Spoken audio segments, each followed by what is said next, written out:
I've got one flame to burn, one race that I can say I ran. Good afternoon, everybody, and welcome to the 21047.com podcast. My name is Keith Cartwright. I am the host of this show, and I am glad to have you along, listening in today wherever it is that you're listening and whenever it is that you might be listening in. Today's episode is sponsored by my dear friend Nicole Williams and her family. They have been longtime supporters of 21047.com, so I am really grateful to have them as my backers. They support me through the Patreon platform. Patreon is a place where you can go to support creators like myself in endeavors like 21047.com. You can give a commitment for a monthly financial contribution, which really helps me do a lot of different things, chase down different stories, create different stories, just spread light into the world that I've got from this running journey of mine, and certainly through the friends like Nicole that I get to run with and meet along the way. We're going to be talking about one of those stories today, especially that Nicole was part of. But if you want to learn more about Patreon, you can go to my website, 21047.com. Just click on the Support Me tab, and it will take you to the page that will tell you a little bit more about Patreon, how you can commit to supporting me on a monthly basis. There are all different levels of financial support, and then there are some different perks that come along with that. So thank you again, Nicole. Pretty appropriate, really, that Nicole has come up as the sponsor for this particular episode. Nicole and her husband Jason and kids were down in Houston, where really what I'm going to talk about here at the beginning of this show, where this story started. I ran, as many of you know who listen to this, I attempted to run the Houston Marathon back in January, and that didn't go so well. I came up just a bit short, 8 miles short. And that was just a challenging race. It had a 6-hour time limit, and that pace was one I had never tried to keep through a marathon before and ultimately couldn't do. So anyhow, I did a podcast, I think, about that, wrote about that, and there were a lot of lessons learned from failure, and I certainly took those away. And one of them was that I had planned to go back to Houston next year in January to seek redemption for that particular failure. And that's still the plan. I'm still going to do that. But in the meantime of that, in the pretty short aftermath of that Houston experience, I got a medal. My buddy Anthony had sent me this wooden medal that he created. It had a replica of the logo that I had on the shirt that I wore down there in Texas on it. Just, he poured a lot of his heart into it. And basically his message was, buddy, you ran 18 miles. You did a good job. You deserve a medal. Here's one I've made for you. And, it might have meant more to me than the actual medal at Houston would have meant to me for finishing. It was just a pretty thoughtful thing for Anthony to do, and just something I really appreciated. Well, not long after receiving that medal from him, my buddy Tracy Outlaw reached out and said, hey, I am running the Little Rock Marathon. I've got a room down here. Anthony lives down here in the Little Rock area. How cool would it be for you to come down and run the Little Rock Marathon? Anthony will be there, be involved in it, and what a great story that would be to turn around and complete your next marathon in Little Rock, on the heels of Anthony kind of supporting you through your past miss. And the story in it definitely sounded appealing, but I looked up Little Rock, and it was a 14-hour drive. The flights were pretty cost prohibitive for me at that time, and so I thought, that's quite a bit of driving, quite a bit of a challenge to get down there. And then with work and everything, schedule-wise, it was just really going to be tough to pull off. But it's, it's like everything in this running journey. You get this thought in your head, you get this running challenge out there. The story just seemed too good with going down there, getting redemption, having Anthony weaved into that story, my friend Ashley lives down there. She ran her first marathon in Little Rock, and so she was really happy to have some of our Meg's Miles family, friends coming down there to run. And, so a couple nights I just tried to sleep on this thing, and it just kept weighing on me and I knew where it was going at this point. And so I ultimately signed up for the Little Rock Marathon. And down I went. Luckily, I had some work that allowed me to break up that trip a little bit over in Western Virginia, so it wasn't totally 14 hours on the way over there. Although on the way back, after all that running, it was pretty much all the way back. So that's jumping ahead a bit, but there was a lot of driving to get to Little Rock and back. I don't encourage anybody to incorporate that much driving into a marathon experience, but something tells me it won't be the last time I do it either. So who am I to encourage you? But anyhow, off to Little Rock I went. We got there, and so I had just a couple of goals in mind for Little Rock. One was obviously to finish, that just all the good encouragement that I got after Houston, even my own positive response to it, and I wouldn't change any of that. But, even with all the positive encouragement in the world, you just can't easily put behind you the idea that I went all the way to Houston to run a marathon and ultimately did not. And so there's just nothing that can completely bury that memory and bury the feelings that go along with that. So I was really anxious to go to Little Rock and just finish a marathon. So that would kind of be the freshest thought in my mind.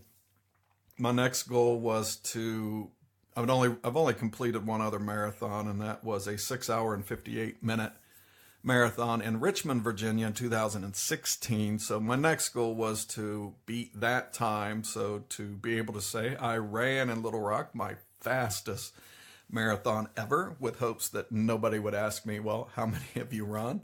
And so that was the second goal. And then the third one was, and I knew it was still a reach, but, it just gnawed at me that I really thought that I was prepared for Houston and that 6 hour challenge. I just really felt like I could do it. I didn't have any doubt really going down there that I was prepared and was ready to do that. So going into Little Rock, I thought, if I'm feeling good, I'm going after that 6 hour marathon in Little Rock. I'm going to get full redemption for this whole thing. And so that's kind of where my head was going into Little Rock. That was sort of my expectations. I did a lot of things to be ready for it, rested ahead of time, ate well. I'd been eating really well since Houston, had been primarily eating this plant-based diet, had lost some weight, probably was as light going into this Little Rock Marathon as I have been in, going on 20 years. So everything, I just felt really good.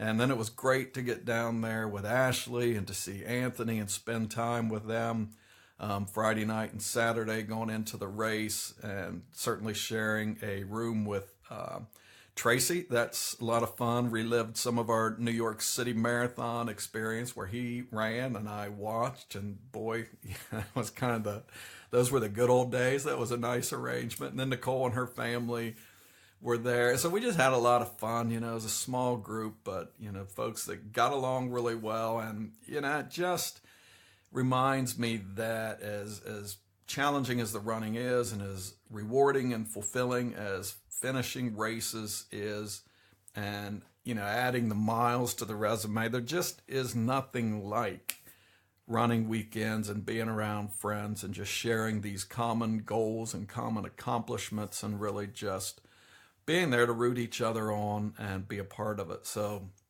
the weekend started out great, having all of them around, and really got me excited for race day. And so, race day came. And so we were right down smack dab in the middle of Little Rock, and looking at the course ahead of time, it really wrapped all around the city. A lot of out and backs, I guess, to make sure they get the 26 miles in. Little Rock's not a huge city, but they definitely had to incorporate some pretty long out and backs to get the mileage in. So, but looking at it ahead of time, I guess I did. Somebody said hilly ahead of time, and so in the back of my mind, I had this is going to be some hills involved. But driving around the city, ahead of time, you didn't pick up that this is a really, really hilly course.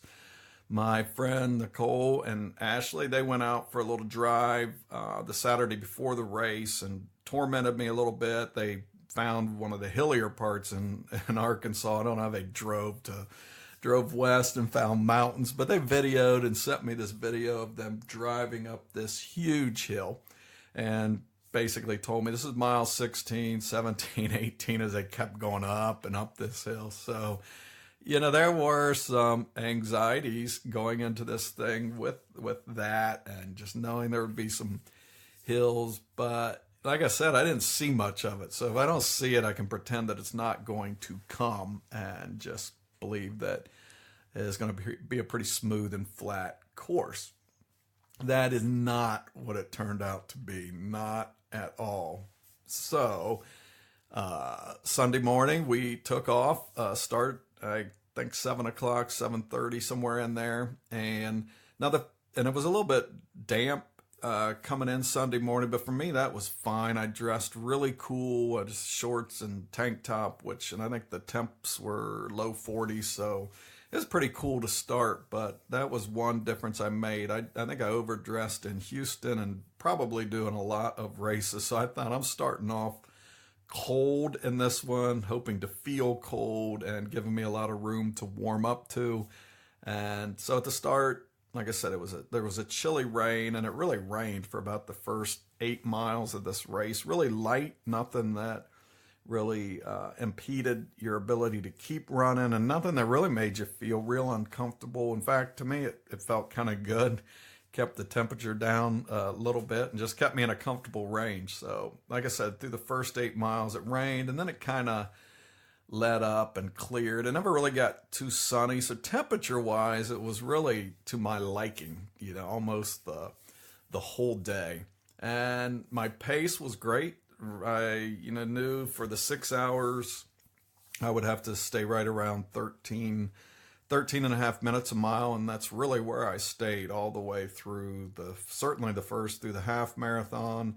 And I was really feeling good through that first half and feeling confident in all 3 goals. Finish going to be certainly a PR and maybe a big one if I could get that 6 hour in.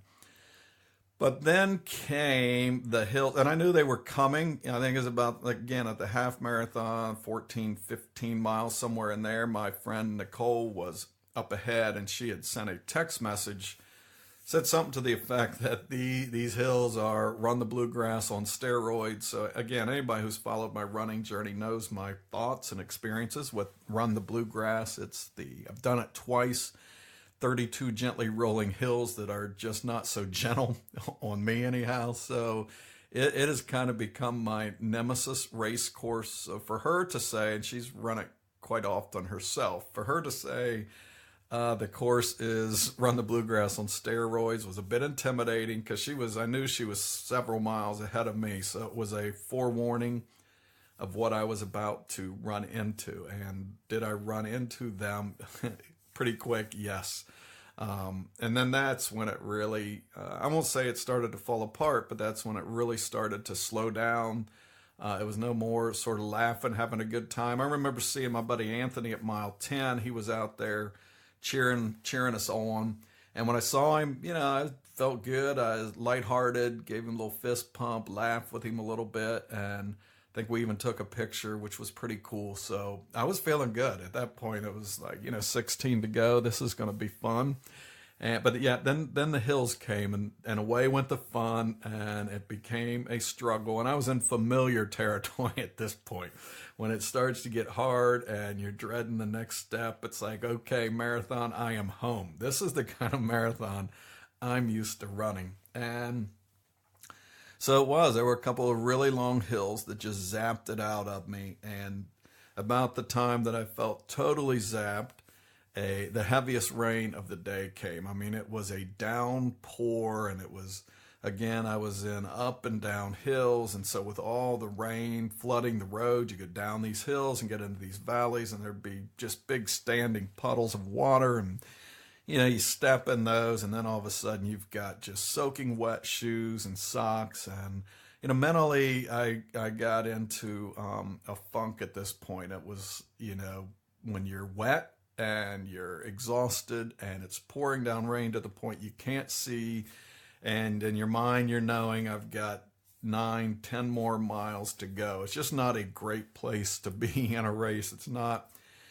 just a wall, it's like a fortress of walls. And so at that point, I was sure that this was not going to be a 6-hour marathon. And at that point, even the PR was starting to become questionable in my mind. But it was at that point when, in the midst of this pouring rain, my buddy Anthony showed up out of nowhere. Like I said, I think I'm at mile 16 or 17 at this point, and here he comes, like I said, in the pouring rain.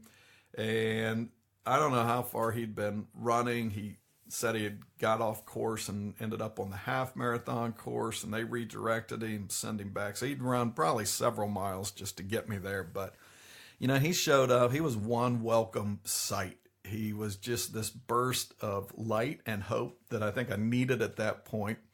And, he said, I'm here to get you home, buddy. And I thought, home is 9 miles away.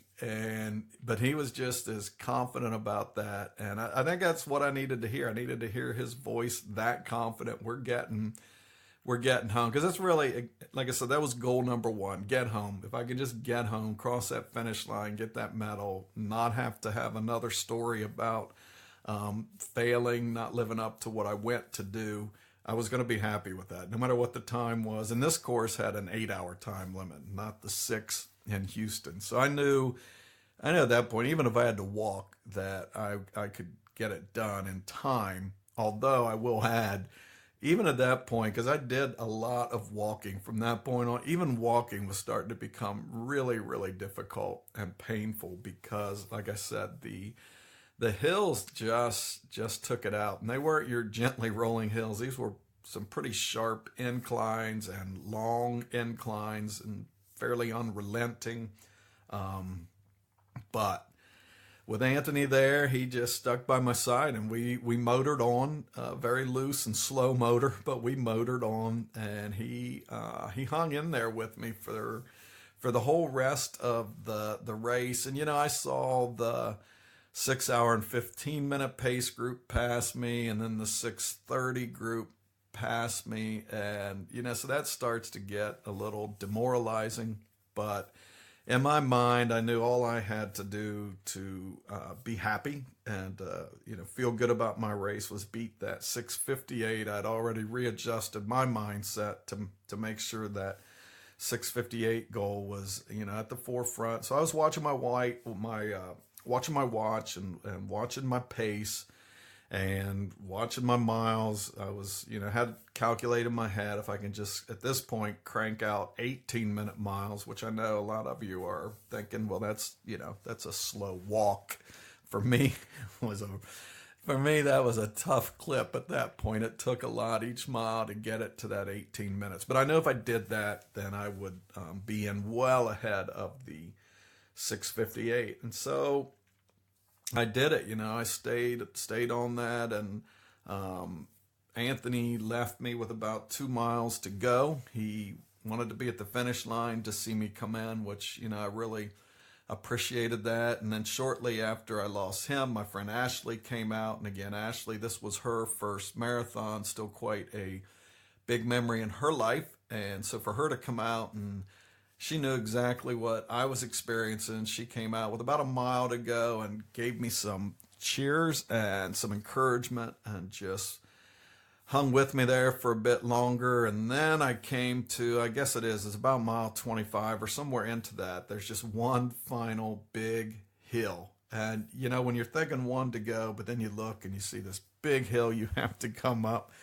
And like, what on earth are they thinking with this race course to put that hill right there? But, and I know Ashley said it when, before the race and talking about the course, she said, they make you earn it. And not that I hadn't already, but, it is one final shot at you, and you're kind of feeling exhausted. You're feeling pretty weak, and to throw one more shot at you to try to get you to quit and to overcome that is it's just an added bonus to finishing the race. And so I was watching my pace, and I knew at this point that I was going to finish in the 240s, or the 240. Who am I talking about? The 640 something there, and I was going to blow away my previous best time.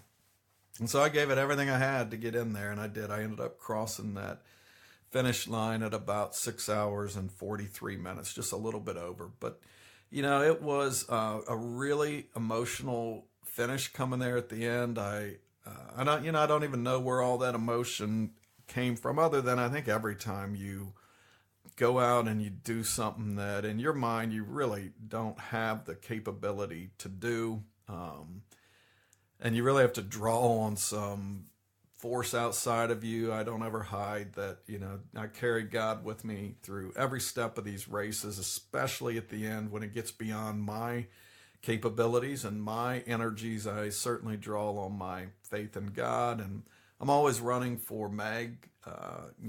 Those who've listened to this know my story and my connection to Meg Cross-Menzies. So she's always there with me.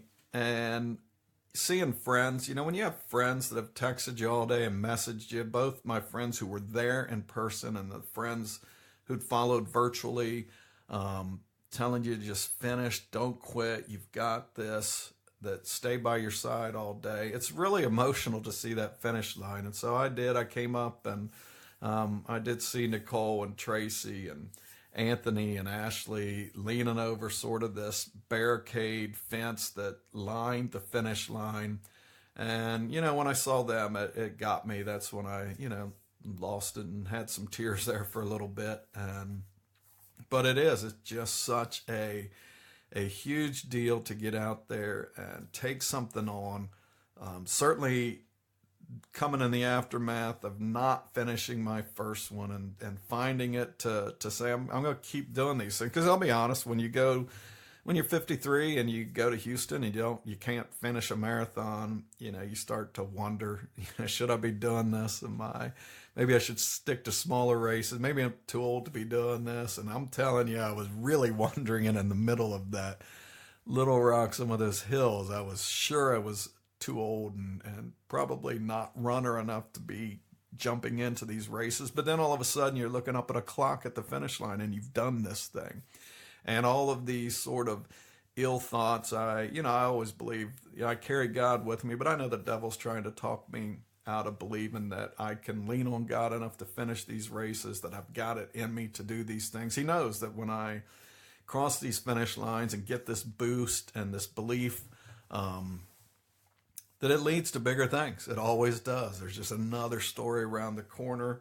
And so I know that he doesn't want me to experience that finish line feeling that I did there in Little Rock, but I did. And so I'm really grateful for my friends who were there. And, I just want to tell you all, too, that, we are capable of so much more than we give ourselves credit for. And it really just starts, it's so cliche, and you hear it all the time, just take a step, right? And I wrote something today that said that, sometimes we get caught up in dreaming, right? We're just waiting for these dreams and everything to come together just the right way. And then we think, okay, here's the day I can start chasing this dream. But I'm here to tell you, just chase, just take that step and see what dreams come when you start taking those steps. For me, that's where the dreams come alive.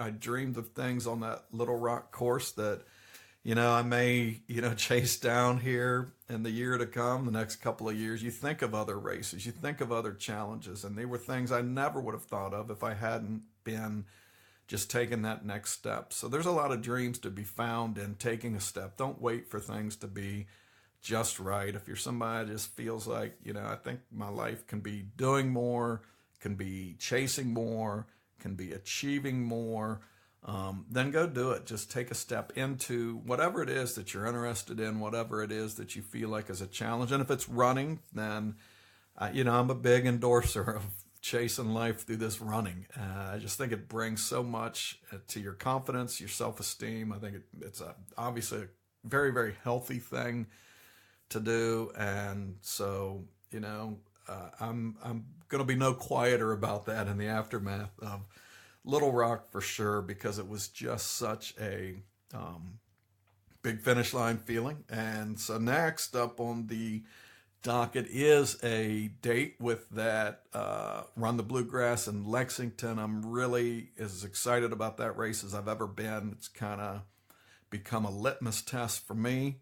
I'm going there, I don't know, close to 20 pounds lighter than I was last year when I ran it. I've been running a lot more, and I ran it in 2:48 last year. So I've got a goal in the back of my head that I'll share at some point, but just not ready to do that yet. But I want to beat that 2:48, and I think I will. I think I feel really good about that race. So it's just all sort of coming together here lately. So that's my Little Rock recap, sort of a long recap there, but I encourage anybody ever gets a chance to go run that race. It was really an awesome race. I didn't talk much about the atmosphere there, but there were different groups all along that course. Other than my run and Cayman, I'm not sure I've ever seen as much sort of spectator involvement in terms of the different food stops. They had a lot of, I never had to want for bananas. There were bananas all over the place, fruit all over the place, the coveted pickle juice. I think it was the first time I had pickle juice on a course, which was great. My friend Robin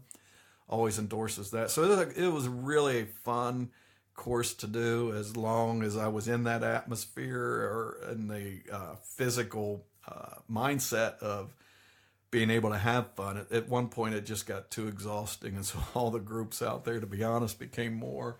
The noise started to bother me more than it started to lift me up, but I knew what that was all about. It was just the fatigue and exhaustion. But if you ever get a chance, go to the Little Rock Marathon. You can't go wrong. It was a great race, and maybe someday I'll find myself back there, and that would be a good thing. But anyhow, so Little Rock done, Run the Bluegrass in Lexington coming up. And so then the other treat of this show today is there were two big pieces to this show today. And so one, obviously, the Little Rock Marathon. But I recently had the opportunity, we're going to transition from me, your amateur, let's fight to break 7-hour marathon in Little Rock guy, to Chris Estwanik. And so my friends Robin and Chris Larkin actually introduced me online to Chris. And so Chris was a Runner's World magazine hit last year. He's one of the top stories of 2017. And the story that was a big hit was Chris went to the New York City Half Marathon and set a Guinness Book World Record for running that half marathon in about 1 hour and 11 minutes in a business suit. So he was suit, tie, the whole deal. I think the previous record was about 1 hour and 18 minutes. And so they passed on Chris's information to me, and, it was a pretty cool story to read that. For me, trying to imagine running a half marathon in 1 hour and 11 minutes in anything is beyond my comprehension, let alone a suit. But once I got digging into Chris's story, it became clear he was much more than sort of this exotic runner. This guy had a pretty big running background, and then even when I dug into his story a little bit more, it turns out that Chris grew up in Ohio, went to Dublin High School, which was just down the road from my high school, Jonathan Alder High School. We were about 15 minutes apart. So he was a state champion many, many, many years. Too many for me to want to talk about. After I graduated from Alder, Chris was a track state champion, both individually and as a relay team there at Dublin High School. So a lot of cool stuff going into this interview, and so I'm going to go ahead and let you listen to my conversation with Chris Estwanik. Well, I want to welcome Chris Estwanik to the 21047.com podcast. So welcome, Chris. Thanks for having me. It's good to good to catch up finally. Yeah. So I always start most of these conversations by asking folks how they got started running. You in particular, I'm curious, because we'll end up talking about this pretty incredible running feat of yours. But I am curious, how did you get your start running? Yeah, so I grew up just down the street from you, from the side of things, in Dublin, Ohio, and like many people, grew up playing lots of sports. In the Midwest, it was dominated by baseball, basketball, soccer. Never played American football, tennis, golf. Kind of tried it all, and then ran a mile in gym class in 8th grade, and always thought of running as punishment for when you do something wrong in other sports. The coaches make you run, and was fortunate enough to run a time that I guess at the time had broken.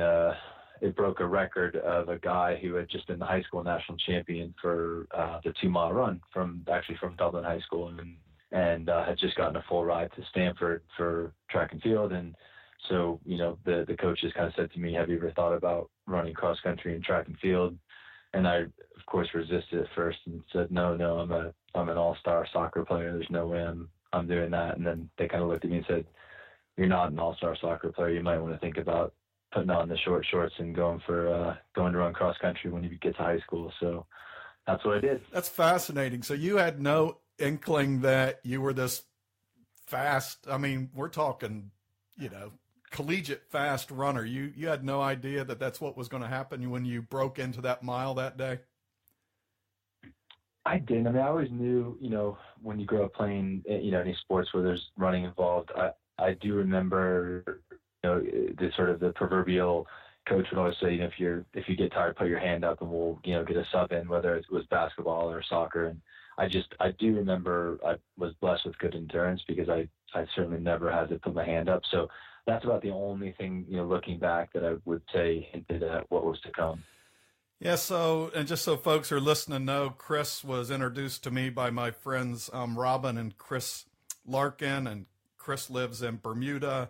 But in just kind of backtracking his story a little bit today, I found out we both grew up in Ohio, and our schools were less than 15 miles away from each other. So pretty interesting. You then, sounds like you took that advice and you jumped into the track arena then at that point. I did, yeah. And I think at that point, just to kind of, I guess, maybe talk a little bit about high school athletics, I was very fortunate in having great coaches, and actually got to experience the sport with some of my best friends since I had been 5 years old. We kind of all miraculously ended up in this crazy sport at age 15, which culminated in both myself winning an individual state championship my senior year of high school, as well as being a top 3 nationally ranked relay team, where literally 3 of my best friends that we used to run around the neighborhood like lunatics when we were little, all ended up being this kind of homegrown talent that managed to finish in the top part of the country. So it was kind of a storybook ending to high school, just having that experience with some of my best friends. So to me, that was still, at the time especially, was the most special time in life.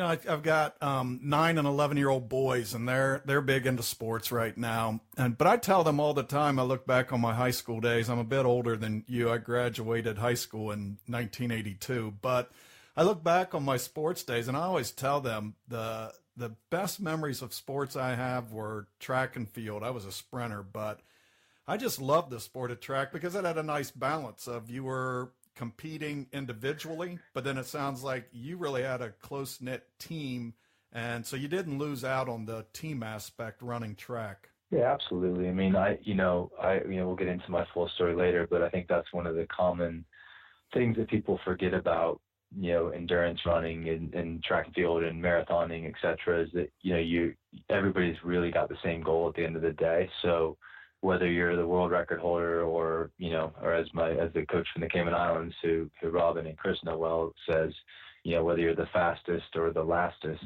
everybody still has the same goal. So I think that common bond, and if you can parlay that into a team environment, whether it's competitive in nature, like we had as part of a relay team that was actually trying to place highly in these races, or even just the team spirit that exists when people that are training together are cheering each other on. So that's always been one of my favorite parts about the sport, because let's be honest, part of it is also an incredibly lonely existence when you're out there logging in the miles by yourself. So having that team around certainly helps. I just ran a marathon this weekend, and I'm a very slow marathoner, so I was out there over 6 hours. So yes, the lonely aspect resonates well with me right now.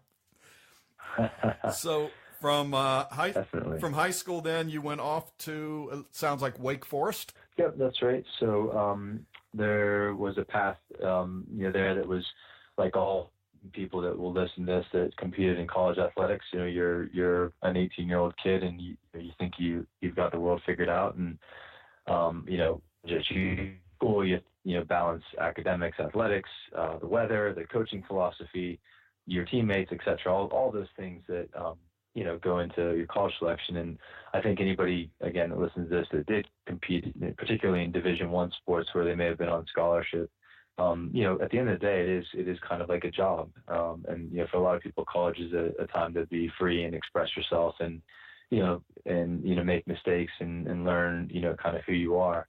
And I think that college athletes have to grow up pretty quickly.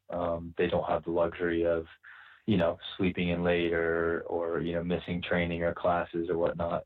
It's more just put your head down, get your homework done, study for exams, and get lots of sleep, because you're obviously on a regimented training scheme. So enjoyed that experience tremendously. Was able to again compete with some phenomenal athletes. Had the privilege of being coached by one of the co-founders of Nike, a guy by Bill Dellinger, who was literally, if anybody's seen any of the Prefontaine movies, his role was played by Al Bundy, what's his name, Ed O'Neill, the actor in one of the Prefontaine movies. So he was a phenomenal, just fountain of knowledge for young people. He'd coached, so many Olympians and phenomenal, had been a phenomenal influence on the direction the sport was headed in the U.S. in particular. So that was a great privilege. I'm curious, Chris, because a lot of folks who listen to this, obviously are amateur runners, and a lot of folks just do it for health aspects, or a lot of folks I talk to do it for stress release. What did that college experience, where it became, as you said, more like a job, what did that do for your love or your relationship in general with running itself? Yeah. Well, I'll tell you a couple things. So, like everybody's got a story, right? And for me, my freshman year of college, you walk into a locker room, and here I am, as I mentioned earlier, the state champion. And I wouldn't sort of describe myself as a cocky individual, but I would say that, anybody who has had, at the time, had the level of success, you walk into a locker room, and I'm the state champion from Ohio, and I kind of felt like I was the man, right? And I walked into college thinking, okay, I'm going to be the best runner. I'm going to get straight A's. I'm going to have a great social schedule and party and have fun and meet lots of girls and just live the dream, right? Because that's how it was in high school for me. I could just do it all, and I could do no wrong. Right. And then very quickly, you find out that you walk in the locker room, and there's the state champion from Vermont and Florida, and the guy that finished in the state in California. And so anyways, it was a very humbling experience. And obviously I think I'd say that kind of tongue in cheek. I think a lot of people go into that mentality, because I was a big fish in a small pond, and you move on to a bigger pond. And it was great though, because I sucked my freshman year, and I almost quit. And I had phenomenal parents that, encouraged me to do what they had always said, which was I had made a commitment to my team and to my coaches. And, it wasn't so much that they were going to have to come up with the money for college. It was just more, honoring that commitment. So, I remember very vividly my dad saying, look, finish out the year. This is the same rule I gave you when you wanted to quit ball when you were 14. You owe it to your teammates. Finish the year out, and then we'll talk. And so I did that. And I think ultimately, like every freshman in college, whether you're an athlete or not, you kind of settle into a norm, and you get your feet on level ground. And thank God I did, because I did figure out that, hey, I can do all these things. I just have to moderate everything, and I have to choose one that I want to prioritize, which, really, well, or two in this instance, which was obviously academics and athletics. So, thank goodness I did. And, much credit to my parents for just, I think, not pushing me too hard either way. They just let the same rules that they had for me when I was a young kid apply even as a 19-year-old. How has that translated into your, just your professional life, your life in general, that looking back on that experience where you did encounter some struggle and with the right support found a way to overcome it? I'm just curious how that's translated then post-college. Sure. Yeah, I can give you a couple of examples. So if you fast forward out of university, I graduated in 2002. So, the job market in general at the time was pretty robust. So I did a couple of job offers to kind of enter the real world right out of university, but also had the privilege of being asked to go run professionally for Nike and, effectively make no money, but travel the world and do what I loved with the goal of essentially trying to put, Olympic medalists, out in the open to try to take on the East Africans from Ethiopia and Kenya.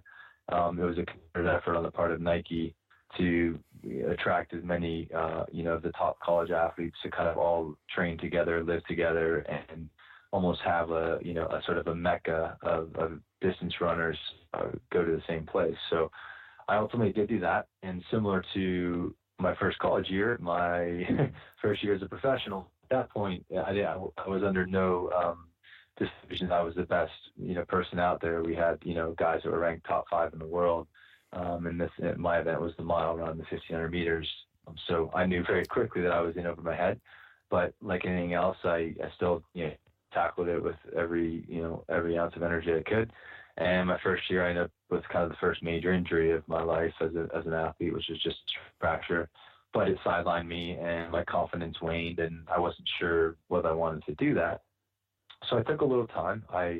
22 years old, for the first time in, call it 7-8 years, I kind of stepped back from running, and I sort of said, okay, gosh, you're 22, you're living in California, this is a pretty good gig. Why don't you just go, you're walking around in a boot anyways, you can't do anything. So why don't you just go, realize that there's a lot else out there in life. So I traveled a bit, enjoyed the West Coast, and I just was kind of working odd jobs on the side to supplement my income. And then eventually I realized that I wasn't done, and I had the passion for it still. And I came back with a kind of renewed vigor and just trained a lot smarter. I wasn't training like an idiot like I had done when I got hurt. And, a year and a half later, I was in the final of the Olympic trials for the 1,500 meters and darn near made the U.S. Olympic team. So, it was a great, again, same lesson. Just, you have to be patient. Running is a patient man's game. You can't force things. You can't, obviously up your training in any significant fashion without the expectation of getting hurt. So all those sort of basic fundamentals that I think we all have to apply as runners really resonated with me, even as a professional. So, so that was that's one, I think, example where that same mentality helped me stay on track. Yeah. And so then at some point, I guess you transitioned from, the professional athlete into the professional outside track and field world. When did that take place? So I left, I competed for Nike, and at the same time, I actually did manage to get a job at Google in 2004, just after the Olympic trials. And I proceeded to continue competing for 2 years while maintaining a dual role, as a full-time employee for Google and as a full-time athlete for Nike. So that was phenomenal. And then the actual transition to the real world was when I moved to Bermuda in 2007. And at that point, I had, effectively quit running, in any competitive fashion. I probably went for a jog a couple times a week, but nothing serious. And then I ended up, getting to this island and, kind of, digging my head into the work, but also found out that there's a nifty little competitive scene here, and the Bermudian public is very passionate about their running. They have a race here on Bermuda Day, which is kind of the equivalent of our July 4th, where the entire island comes out and watches runners compete in a half marathon.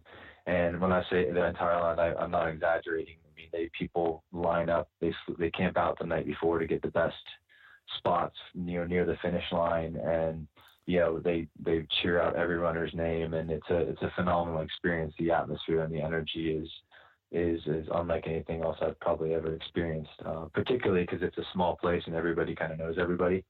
So it made it a ton of fun. But that, I think what you're probably trying to get at is the mentality that an athlete has and how that can help them in life, and managing family situations, managing work stresses, etc.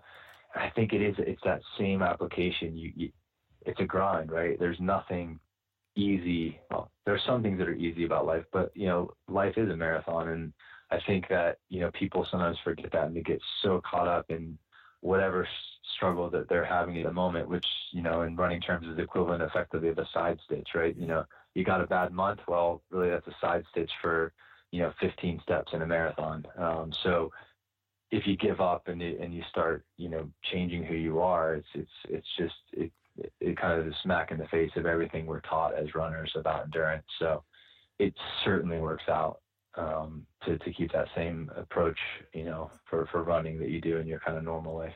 Yeah, and as I, just listened to this short bit of your story, I mean, I just can't help but think how instrumental those two moments were when you were a freshman in college and kind of met some adversity, and then you had the injury and met adversity, but the ability or the passion to overcome that.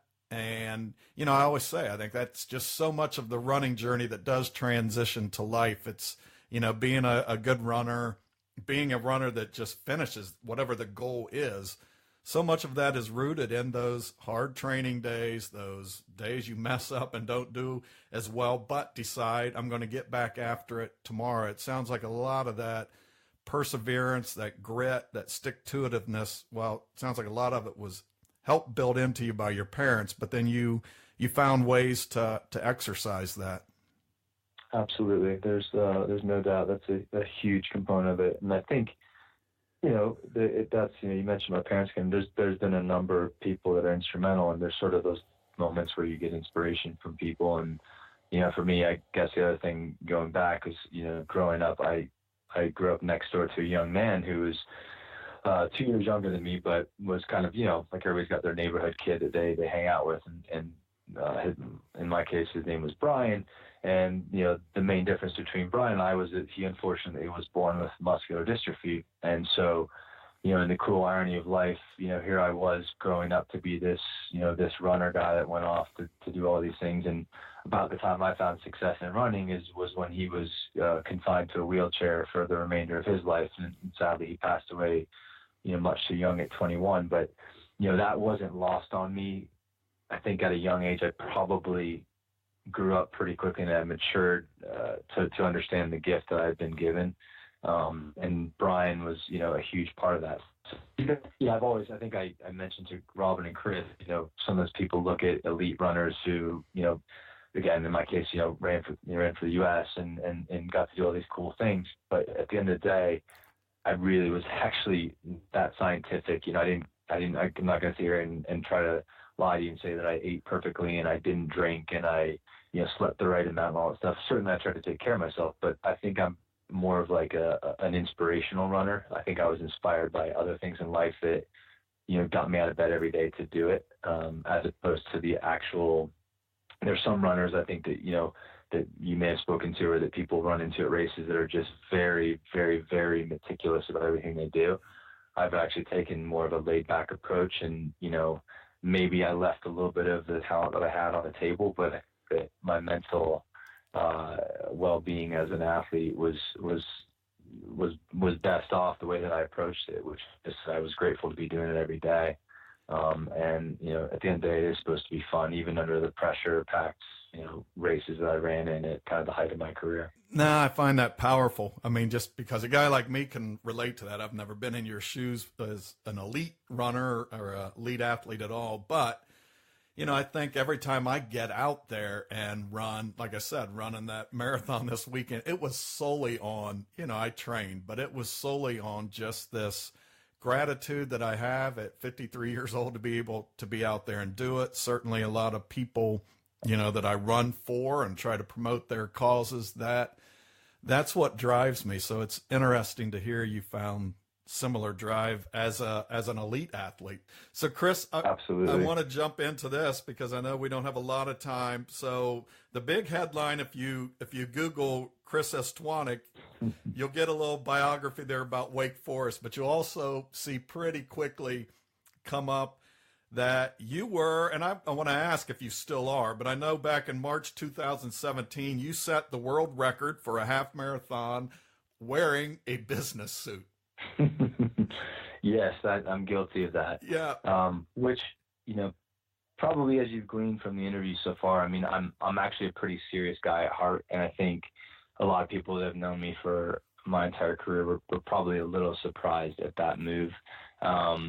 Partly I was going through some personal stuff at the time I don't necessarily need to get into today, but it was a bit of a resurgence for me because, I had the heartbreak. I was trying to make the Olympic team in 2016 for Bermuda in the marathon, and I ended up with a stress fracture in my last attempt, which was the London Marathon. And, I took a lot of pride in not so much that, I was going to be an Olympian, but more in that I was going to be an Olympian who lived in Bermuda, trained in Bermuda, who, ran 100 miles a week, but still had a job that worked 60 hours a week, that was still an excellent father, that still showed up to Saturday morning soccer and was just kind of an everyman's, man literally running around this island. And I think that for the people here, I wanted them to see me as inspirational because they could kind of see the blood, sweat, and tears that went into this attempt of making the Olympics. So, my Olympic gold medal would have just been making it because,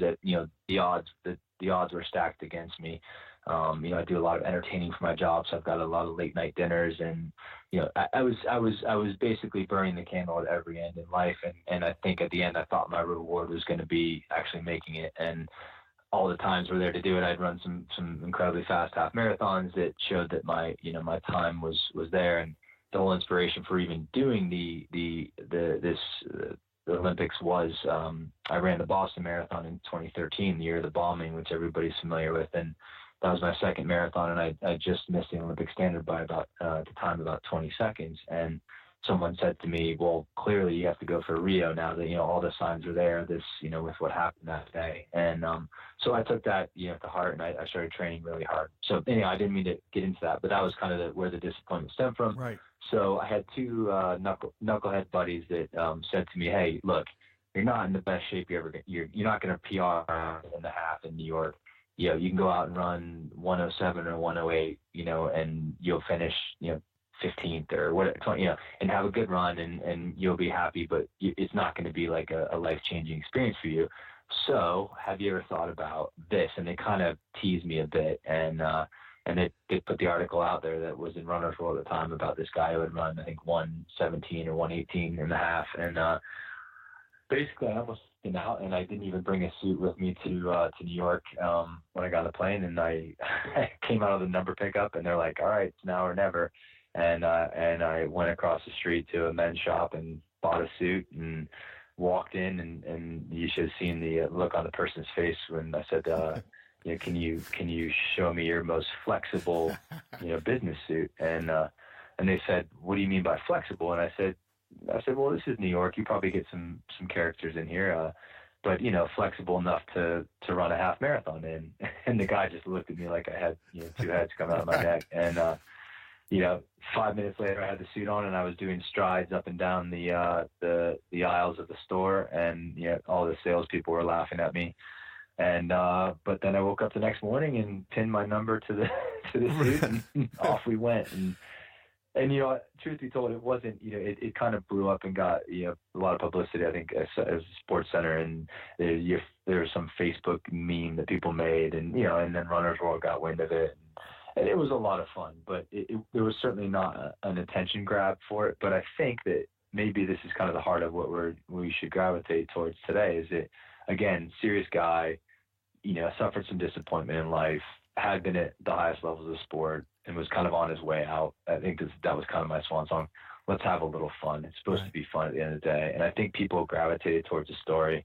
A couple of fortunate moments. I think they captured some pretty hilarious pictures. Cause I ran hard, but I wasn't sort of at my full all out. So, crossing the finish line, someone said to me, there's a funny picture of a guy like hunched over, like he's just, run the hardest ever in his life. And then there's me with a business suit on, sunglasses and like a big smile, like I just went for a little jog. And so they captured all these right moments. And I think Meb, who everybody knows, Meb Keflezighi, was at the finish line waiting for me with the video, the news crews and stuff. So, it was a heck of a lot of fun. And there certainly was a lot of tension that came with it. That wasn't intentional by any stretch, but it was healthy for me. Again, he's been a pretty serious guy at heart my whole life, and it was the right time in life for me to do something fun, and that's what life's about, right? Absolutely. Well, and just for folks listening, just so they know that it wasn't a half-hearted run you did out there. You went an hour and 11 minutes. So for those of us familiar with running, that's a pretty swift pace in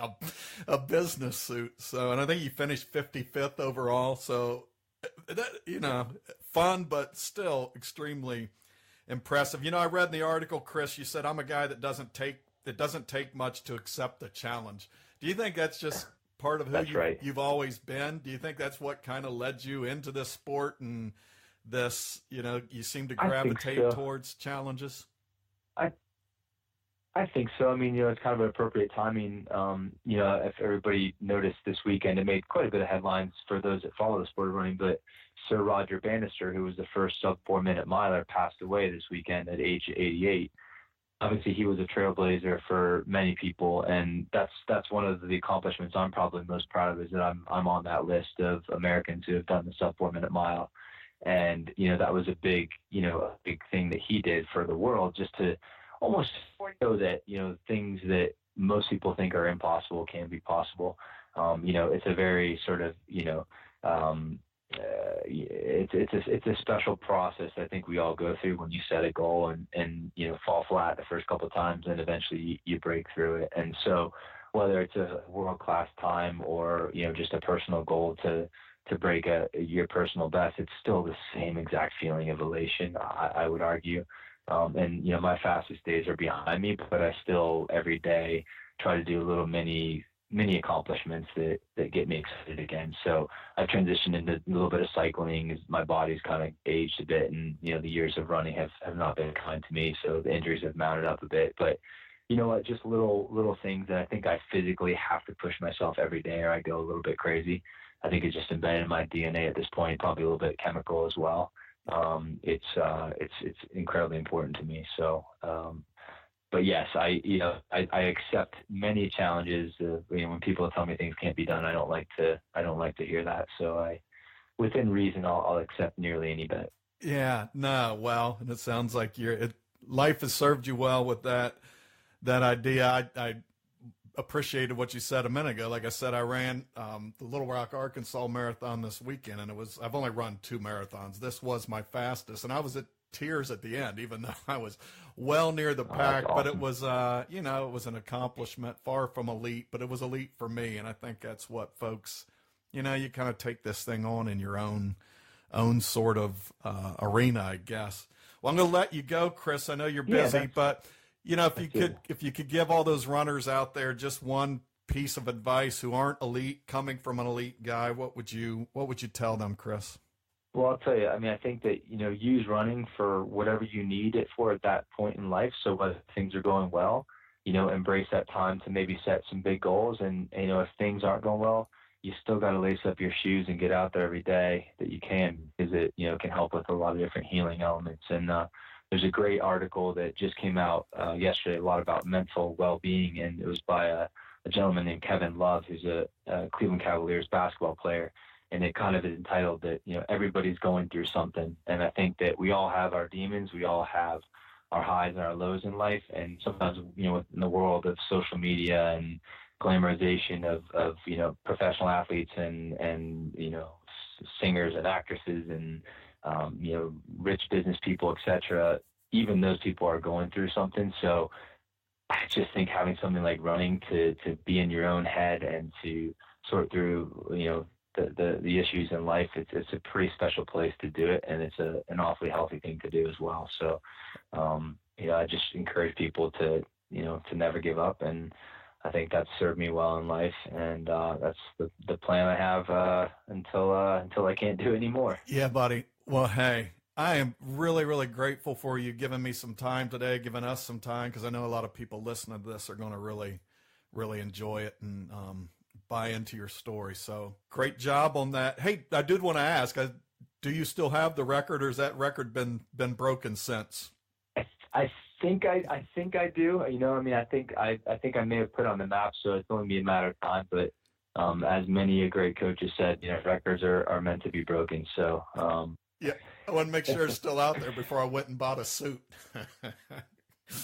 There you go, my friend. Hey, well, listen, all the best, and thank you very much for all the wonderful time. Thanks, Chris. Have a great day. Well, thanks again to Chris Estwanik for joining us today. What a great conversation. And, when Robin and Chris introduced me again, like I said, online to Chris's story, and you get this picture and you look it up, this guy running the New York City Half Marathon in a business suit, you just get an image of just another one of these quirky runners out there trying to do some pretty fun and cool things with their running journey. But then when you dig into his story, you quickly discover quite an accomplished runner, all the way back from high school through college to Olympic trials. And so he's no ordinary runner, and just really grateful that Chris took time out of his day to share his story. But, in that story, as accomplished as he is, again, you just hear these common themes coming out, just overcoming adversity, these parallels to overcoming these challenges, how that translates into life outside of running. And so again, there's just so much to be found in running that translates over into this other areas of our life. And I love guys like Chris who will take time out to share their story with us. So again, thanks, Chris. And I'm not rushing out to buy my own suit to try to crack that record anytime soon. 1 hour and 11 minutes in New York City with a business suit. And it sounded like it wasn't even breaking a sweat. So pretty amazing stuff. But hey, y'all, thank you for joining in today, listening again to the Little Rock recap, and then my conversation with Chris Estwanik, pretty jam-packed there today, but really wanted to get all that in there for you. And so maybe you're out there on a long run today and got an hour or so to take all that in. I hope so. Hopefully it's brought you some inspiration. Like I said, maybe you'll go sign up for Little Rock, or maybe you'll want to take your crack at Chris's record in a business suit. So y'all have a great week. Again, if you want to hear more of these stories, go to 21047.com, dig into a little bit of what we're trying to do over there. Otherwise, you have a great week. If you're running, get out there and run hard. If you're not running, get out there and cheer somebody on. And if running's just not your deal, we'll keep coming back here and listening anyways. We're always going to be trying to bring some light to your light, some fight to your life, and just encouraging you to keep that faith, because you're capable. So you all have a